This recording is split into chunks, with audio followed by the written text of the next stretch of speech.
आज सॅटर्डे होता, सो काहीतरी स्पेशल बनवायचं. सो म्हणलं पावभाजी करूयात. सो सगळे भाज्या चॉप करून घेतल्या, त्या कुकरमध्ये शिजायला टाकल्या.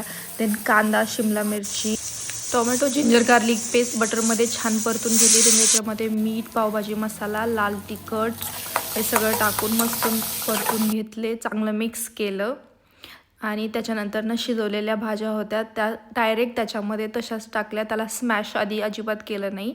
then थोडंसं पाणी टाकलं आणि थोडा वेळ मस्त मिक्स होण्यासाठी ठेवून दिलं. चांगलं शिजल्यानंतर then मी स्मॅशरने त्या स्मॅश केल्या.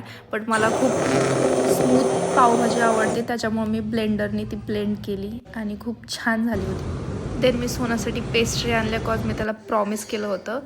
आणि घरी येऊन मस्त पाव भाजून भाजीसोबत खायला घेतले. आज वेगळ्या पद्धतीने केल्यामुळे भाजी खूप छान झाली होती आणि सोबत पेस्ट्री पण होती. आणि हे माझं बाळ पेस्ट्री एन्जॉय करत होतं.